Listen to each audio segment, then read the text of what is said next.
this was the report that we waited 3 months for, and when we got it, it was 90% redacted. Right. Family got it, not very happy. Can you make the public feel better? I mean, I think we went back and documented 7 very violent people that escaped from this place since 2006. Mm-hmm. Well, I can speak to the last 6 months. I can understand that if the family or anyone else was looking at the report hoping to get clinical information about what happened in this particular instance, that was clearly redacted. Okay? We have to follow our attorneys. We try to be as transparent and as public as we can possibly be. That goes with being a good partner in the community. Transparency is right up there with safety, but we cannot violate our patients' confidentiality. Mm-hmm. You and I, if we are admitted to a hospital, whether it's for an appendix or for schizophrenia, we have a right to confidentiality. Unless you and I waive it, that remains confidential. And so to the degree that something in that report refers to clinical care in the case, it had to be redacted. I personally hope that people reading this report do see some degree of solace and some degree of emotion in the recommendations. Those are important recommendations to look at. You know, how can we improve our safety practices?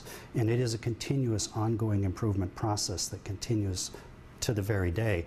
And I could go on and tell you at least 3 or 4 more initiatives that are all related to safety, and I'm just looking at the subset of safety around elopement, okay? Because there's lots of other areas of safety. So I maybe ask the question a different way. There have been quite a few people with violent histories that have escaped from here in recent years. Right.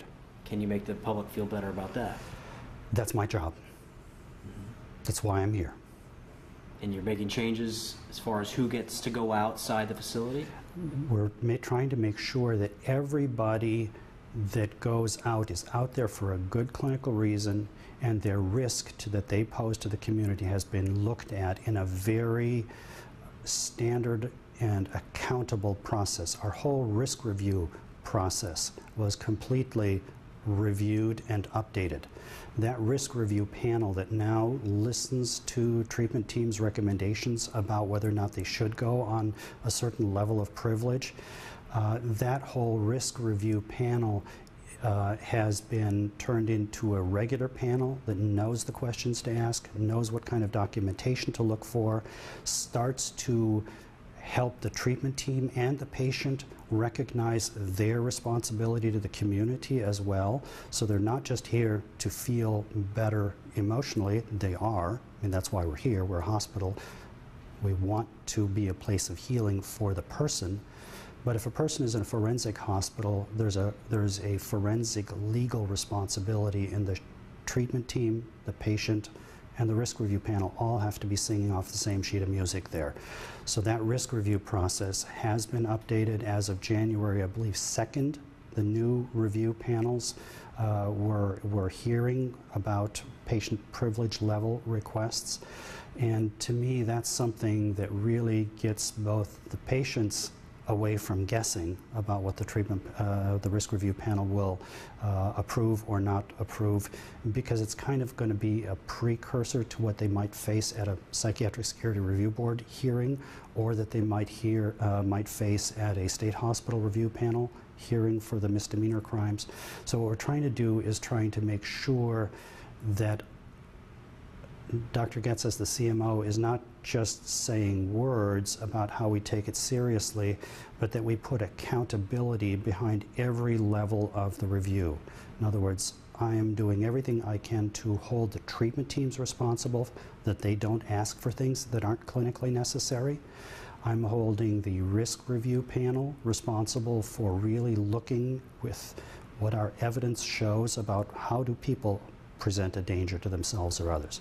We have a short-term assessment of risk and treatability, for example, a standardized tool. Everybody gets a start. You do not go to a risk review without a start. Okay, that assures that the risk review panel has a standard set of information and can look at people with a very careful eye whether or not the team isn't inadvertently, because remember they're supposed to be their patient's advocate, whether they aren't inadvertently walking down a road that might violate someone else's safety needs. And again, I really want to emphasize how seriously we as a forensic hospital, if we really want to be a state-of-the-art hospital, how seriously we have to take our duty to the patient and a duty to the community. People who had dangerous acts in the past will still be taken out in the community because Absolutely. That is the final goal, is to Absolutely.